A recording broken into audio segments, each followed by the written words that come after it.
Morning students.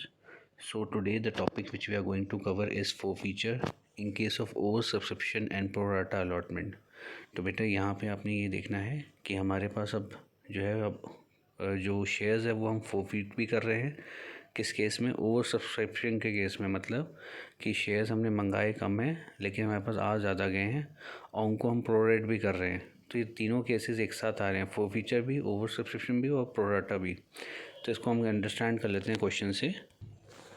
A company offered 1 lakh shares of 10 each payable as ₹3 on application, 2.5 rupees on allotment, 2.5 rupees on first call and 2 rupees on final call.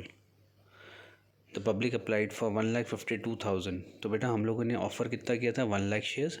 हमारे पास आ कितने गए हैं? 1,52,000 shares. The shares were allotted on pro rata basis to applicants of 1,50,000। तो अब यहाँ पे बेटा 3 categories हो गई। एक तो जो ऑफ़र हमने किया वो, और जो अप्लाई किया गया वो, और एक्चुअल में प्रोरेट जो किए गए वो वाले शेयर्स। तो all share holders paid the allotment money accepting one share holder who was allotted 200 shares. These shares were forfeited.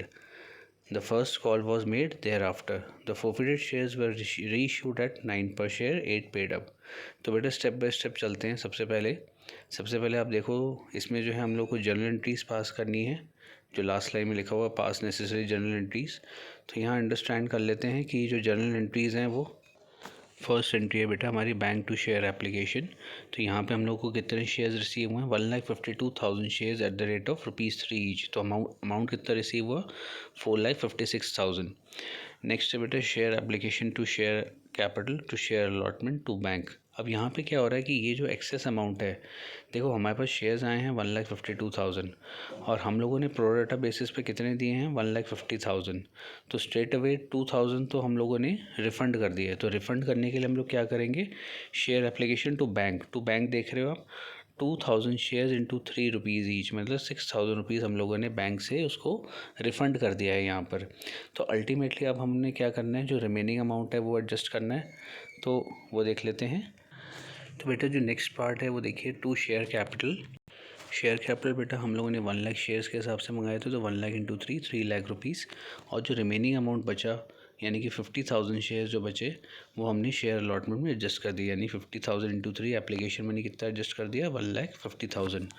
Next बेटा देखिए अलॉटमेंट की कॉल है, share allotment to share capital 1 lakh shares at the rate of 2.5 rupees.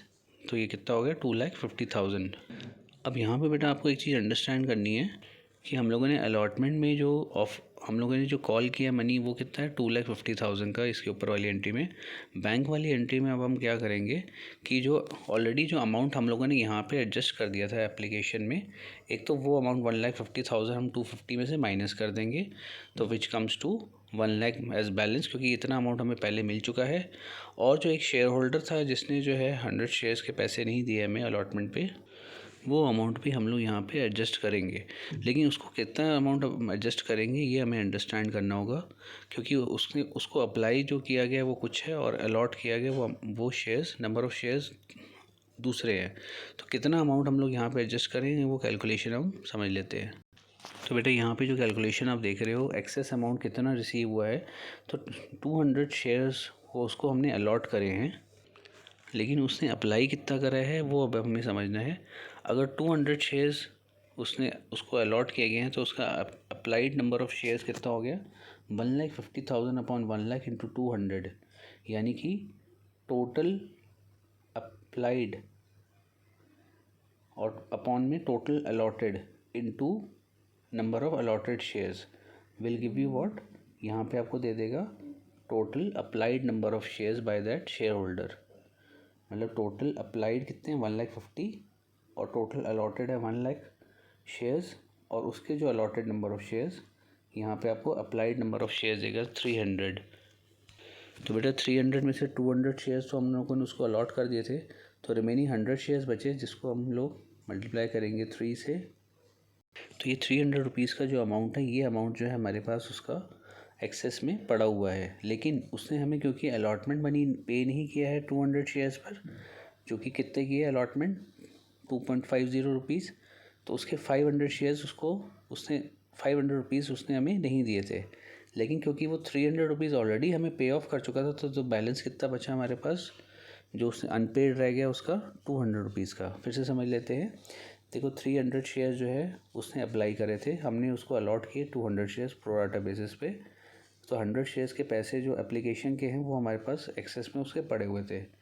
लेकिन जो amount due था allotment का 200 shares पे, वो कितना था 2.50 रुपीज़ के हिसाब से 500 रुपीज़, जिसमें 300 रुपीज़ उसके ऑलरेडी हमारे पास आ चुके हैं, 200 रुपये उसके अनपेड रह गए, तो वो अमाउंट हमें अलॉटमेंट में नहीं मिला।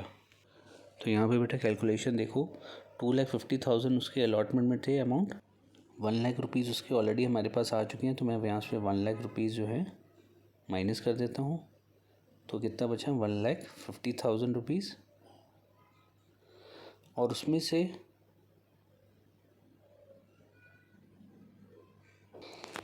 तो 1,50,000 माइनस करने के बाद 1 लाख रुपीज़ बचा हमारे पास। उसमें से 200 रुपीज़ हम लोगों ने और माइनस करे, जो एक शेयर होल्डर ने हमें अनपेड रह गए थे। तो अमाउंट कितना रह गया बेटा हमारा पास अलॉटमेंट में जो आएगा वो है 99,800 रुपीज़। इसके बाद बेटा जो है अलॉटमेंट के बाद, क्योंकि वो अलॉटमेंट अनपेड था, इसके बाद ही हम लोगों ने शेयर्स को क्या किया, फोरफीट कर दिया। उसके शेयर्स को, जो 200 शेयर्स थे उनको फोरफीट कर दिया। तो यहाँ पे बेटा आप देख पा रहे हो कि जो हमने फोरफीचर की एंट्री करी है उसके अंदर हम लोगों ने 5.5 रुपीज़ इंटू 200 क्यों किया 5.5, क्योंकि ये कॉल्ड अप मनी है, यानी कि application money plus allotment money यहीं तक कॉल किया था, इसके बाद ही हम लोगों ने उसको फोरफीट कर दिया है।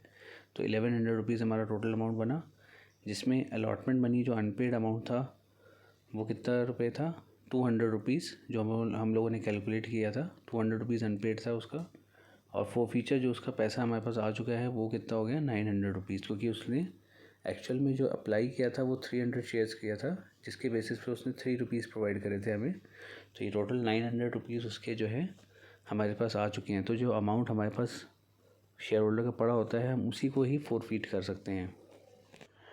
नेक्स्ट बेटा देखिए share first call to share capital.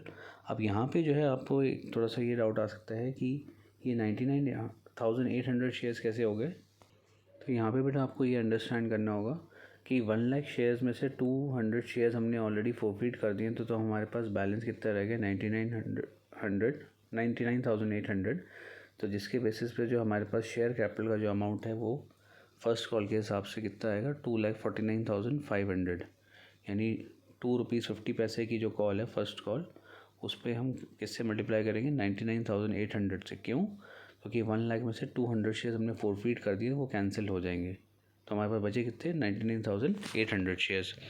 तो अमाउंट बेटे जो यहाँ पे जो रिसीव होगा नेक्स्ट कॉल में, तो फर्स्ट कॉल में जो हमारे पास अमाउंट रिसीव हो रहा है 2,49,500। अब इन शेयर्स को हम लोगों ने क्या किया बेटा, इन शेयर्स को हम लोगों ने री इशू कर दिया है। री इशू कैसे किया है, देखो 9 पर शेयर के हिसाब से किया है, 8 पेड अप माना है, तो 1 रुपये हमारे पास सिक्योरिटीज़ प्रीमियम का हो गया। तो 200 इंटू 9 आपके पास 1,800 रुपीज़ आ गए टोटल अमाउंट, और शेयर कैपिटल में गए 1,600। 200 रुपीज़ 1 रुपये के हिसाब से हमारे पास सिक्योरिटीज़ प्रीमियम रिज़र्व जनरेट हो गया। क्योंकि हमारे पास सिक्योरिटीज़ प्रीमियम रिज़र्व जनरेट हो गया, इसलिए जो भी हम लोगों ने अमाउंट फोरफीट किया था 900 स्टार्टिंग में जो फोरफीचर वाली एंट्री में, वो पूरा हमारे लिए कैपिटल गेन बन जाता है, which is transfer to capital reserve account. तो share forfeiture to capital reserve account comes to 900 rupees. अब बेटा ये this is a question which I have given you for practice. तो इसमें तीनों चीज़ें अवेलेबल हैं। इसमें मतलब आपको फोरफीट भी करना है और ओवर सब्सक्रिप्शन भी हो गया, ठीक है, और इसमें जो रिफ्यूज नंबर ऑफ़ शेयर्स हैं वो भी हो गए, प्रोराटा भी हो गया। तो this question you have to practice as homework. अब बेटे जो next topic which is available is calls in arrears, important topic. तो बेटा कॉल्स इन एरियज़ का क्या मतलब है कि अगर हमने किसी शेयर होल्डर से जो है कोई इंस्टॉलमेंट मांगी और वो इंस्टॉलमेंट वो अनपेड रह जाती है, जैसे ऊपर वाले केस में जो है नंबर ऑफ़ शेयर्स हमने फोरफीट कर दिए थे, क्यों किए थे, क्योंकि उसने अलॉटमेंट नहीं पे किया था हमें। तो इस चीज़ को हम क्या कहते हैं कॉल्स इन एरियज़। तो कॉल्स इन एरियज़ कहीं पे भी हो सकती है बेटा, अलॉटमेंट में केस में भी हो सकता है, फर्स्ट कॉल सेकंड कॉल किसी केस में भी हो सकता है। कोई भी शेयर होल्डर अगर वो डिफ़ॉल्ट कर देता है पेमेंट में कोई भी इंस्टॉलमेंट में, तो वो कॉल्स इन एरियज़ में अकाउंट अमाउंट चला जाता है। अब यहाँ पे बेटा देख लेते हैं, company invited applications for 20,000 shares of 10 each, payable as application पे 3 रुपीज़, अलॉटमेंट पे 3 rupees, first call 2 rupees and final call 2 rupees. It received application for 30,000 shares. All calls were made and duly paid except from X who was allotted 2,000 shares failed to pay the 2 calls. तो इसने first call और second call के दोनों पैसे ही नहीं दिए 2,000 shares पे, यानी कि 4,000 4,000 ईच दोनों पे नहीं दिए बेटा। और वाई जो है जिसके पास 5,000 शेयर्स थे उसने फाइनल कॉल यानी 10,000 रुपीज़ नहीं पे किए। तो इसके लिए हमें क्या करना है, कॉल्स इन एरियज अकाउंट ओपन करना है। तो बेटा इसमें दो तरीके होते हैं। जैसे इस क्वेश्चन में कह रहा है कि कॉल्स इन एरियज अकाउंट हमको ओपन करना है, लेकिन कई बार अगर हमें नहीं लिखा है तो हमें ओपन करने की ज़रूरत नहीं है कॉल्स इन एरिया अकाउंट। उतना अमाउंट हम लोग बैंक वाले एंट्री में से लेस कर देंगे। जो भी कॉल का पैसा होगा उस वाली रिस्पेक्टिव एंट्री में, बैंक वाली एंट्री जो होगी उसमें उतना पैसा हम लोग लेस कर देंगे। तो यहाँ पे एंट्रीज देख लेते हैं एक बार। Bank to share application 90,000, share application to share capital to share allotment 60,000, 30,000 to allotment. तो ये बेटा ये ओवर सब्सक्रिप्शन का केस है, तो इसमें जो एक्सेस मनी हमने अलॉटमेंट में एडजस्ट करने की कोशिश की है। नेक्स्ट देखिए बेटा, share allotment to share capital 60,000 rupees, और बैंक टू शेयर अलॉटमेंट कितना आ गया बेटा 30,000 ईच, क्योंकि यहाँ 30,000 ऑलरेडी हम लोग उसमें अलॉटमेंट में डाल चुके थे। फिर इसके बाद देखिए आया first call 40,000।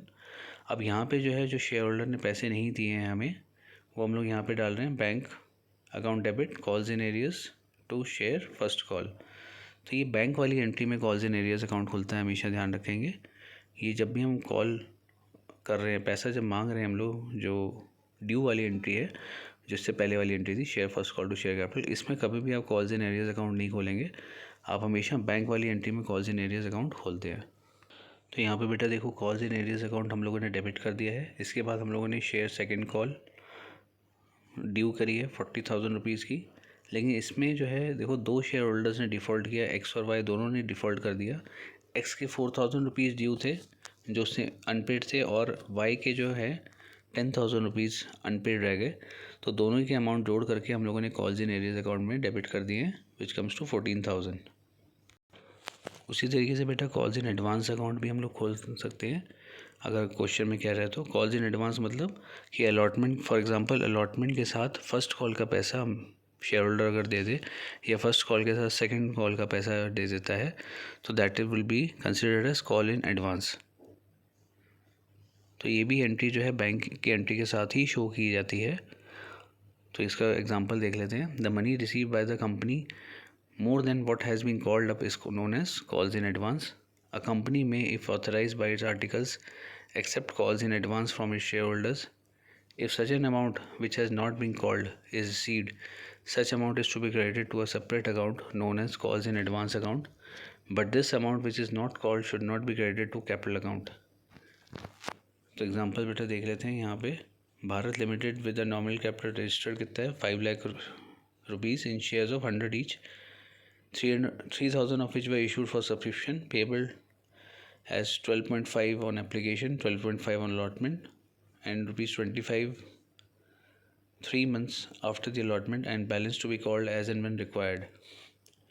So all money was duly received, but as regards the call of rupees 25, a shareholder holding 100 shares did not pay the amount due.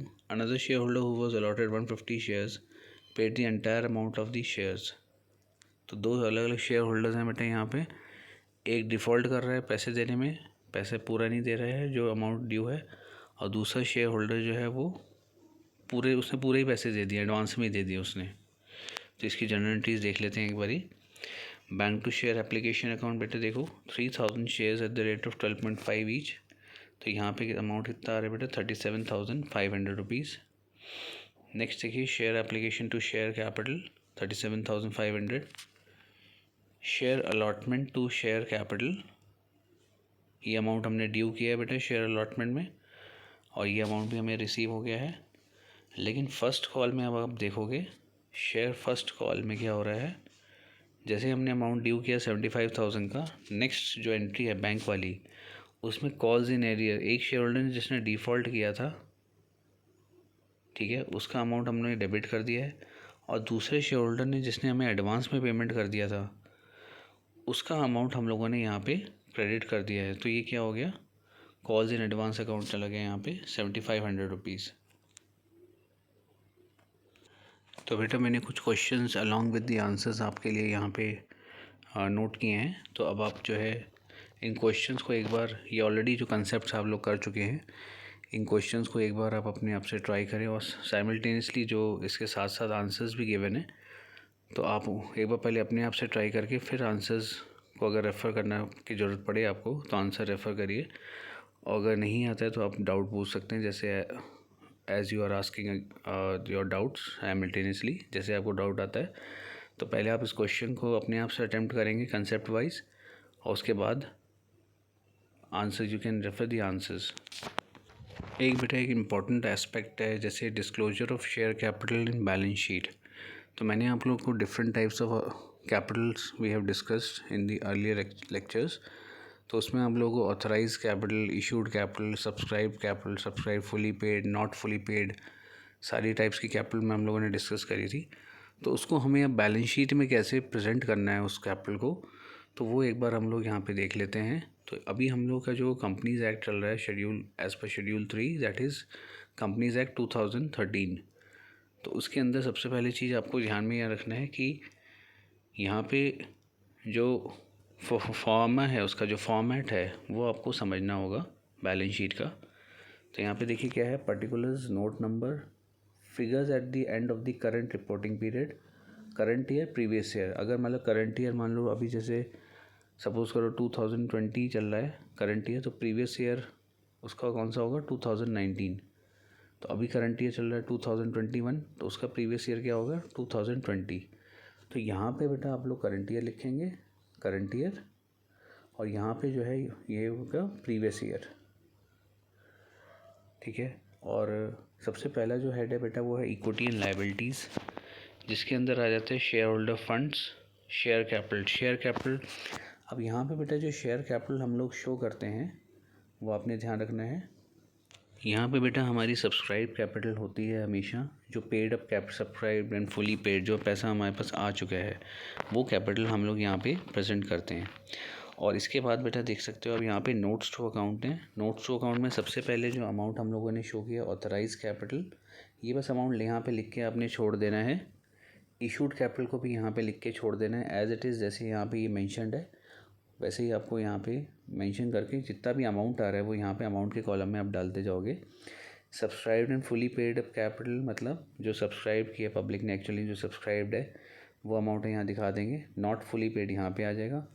और जो भी मान लो कॉल्स इन एरियर्स है या अनपेड अमाउंट है या कोई अमाउंट फोरफिटेड है, वो एडजस्ट करने के बाद जो भी अमाउंट होगा, जैसे ये देखो नोट नंबर 1 लिखा हुआ है यहाँ पे, तो नोट नंबर 1 क्या है, ये नोट नंबर 1 यहाँ पे जो लिखा हुआ है अल्टीमेटली जो अमाउंट होगा वो हम लोगों को लेस करके, या कॉल्स इन एरियर्स जो भी अमाउंट है इस अमाउंट से मतलब है सब्सक्राइब कैपिटल से, जो कि हम कहाँ पे शो करेंगे, करंट पीरियड में, राइट। तो ये नोट नंबर 1 का रेफरेंस का क्या मतलब है कि टाइप्स ऑफ कैपिटल आप यहाँ पे शो करोगे और अमाउंट जो है वो अल्टीमेटली ऊपर शेयर कैपिटल के सामने शो कर देंगे।